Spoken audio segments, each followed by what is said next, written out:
My name is Guanxi. I'm a China business coach, trainer, and advisor, but more importantly, I'm an ABC. That's American-born Chinese.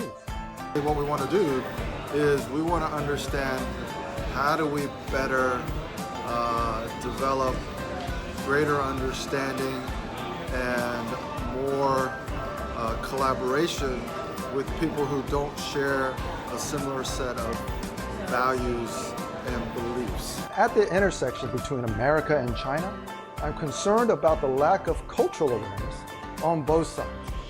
So I started having conversations with my unborn son. I want to try to explain our world in context in order for him to make better sense of his world.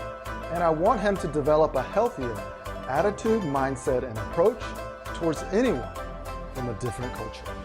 And if you go to the other side and you look at yourself, other people will think that you were born and raised with a very strange set of values and beliefs.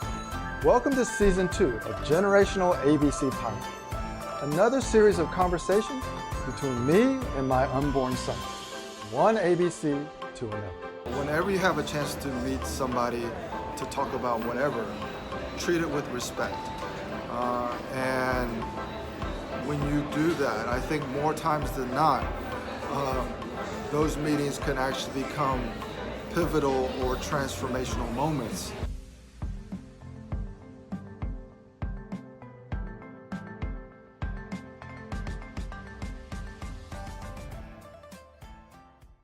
Hey little buddy, this is your father again, and I think this is going to be the last episode of Season 2. The theme that I tried to stay with this season was really about kind of turning points.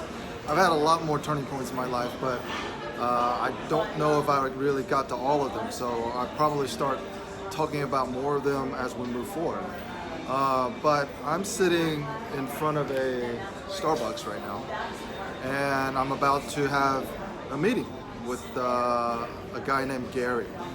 And the thing that I wanted to kind of share with you is that I think every meeting or every opportunity encounter has the potential to be kind of like a pivotal moment in your life. It could be transformative. And the mindset that I think you should have is you should probably treat every opportunity encounter as something that has the potential to be a really important aspect of your life. And that's just a really great attitude to have when you approach interacting with other people. And especially I think that would be a good mindset to have for anybody who is doing business in China or collaborating with people from a different culture. Because ultimately what we want to do is we want to understand how do we better develop greater understanding and more collaboration with people who don't share a similar set of values and beliefs. They have a different idea of what's important. They're emotionally attached to different things. They've been born and raised with a completely different set of ideas. And if you go to the other side and you look at yourself, other people will think that you were born and raised with a very strange set of values and beliefs. And that's something that's completely possible. So the question is, when you encounter these types of people, how do you actually bridge those cultural and value differences? And so why do I think this could be a turning point in my life? So a lot of things going on involved with a lot of different types of businesses, which isn't necessarily a good thing. I think we may have talked about this term in an earlier podcast where your father, which is me, there's this Chinese phrase called yang yang tong, yang yang song.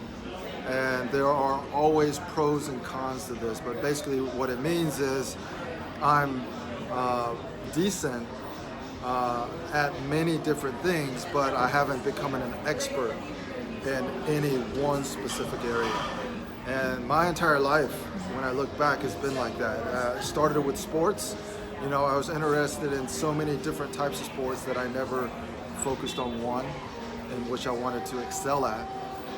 Though I might have dreamed of excelling at multiple different sports, getting to the top of the pyramid requires sacrifices in other areas.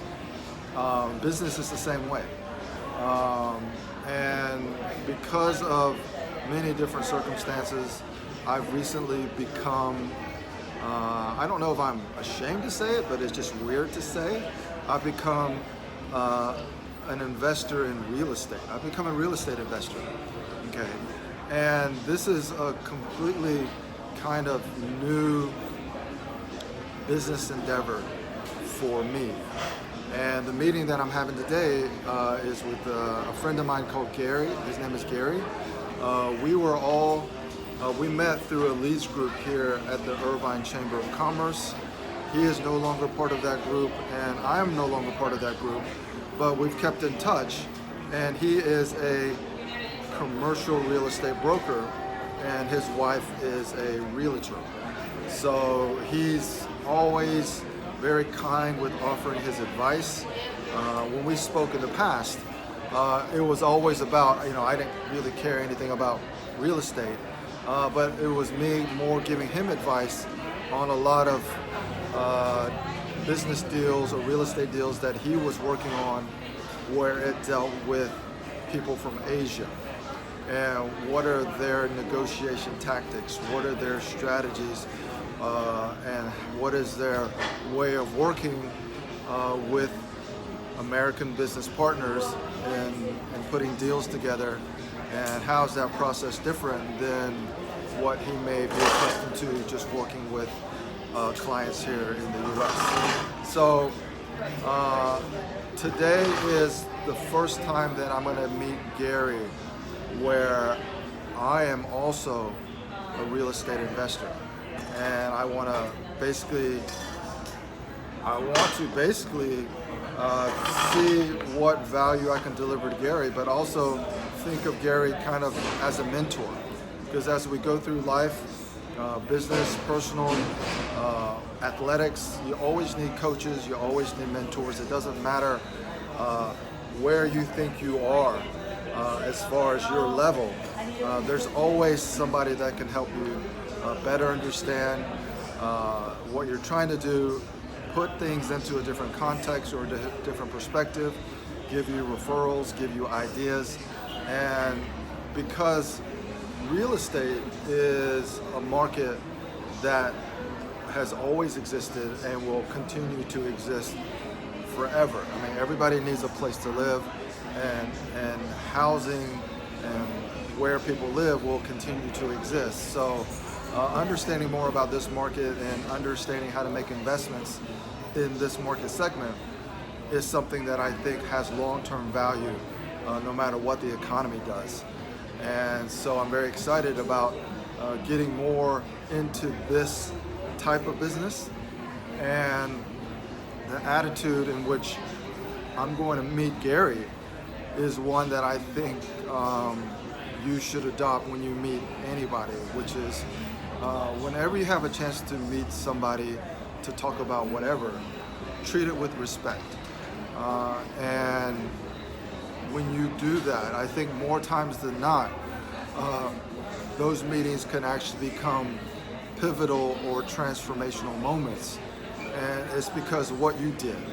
So it's almost like I want to try to project my new relationship with Gary in foresight and all the possibilities that may come of this relationship because of where he is in this new industry or new market that I'm trying to enter.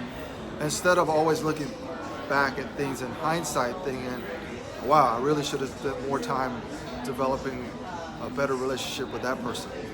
And these are all kinds of attitudes and mindsets that I think they're very nuanced and they're very kind of subjective, but overall, these are great mindsets to have when people are going over into China. Because what happens is, it's the same in both directions. When you meet people who don't share a similar set of values, beliefs, and tactics and habits and culture, then the natural thing is to start to think of all the negative things that could happen and then start playing defense and trying to make sure that you don't lose out when and if those negative things happen.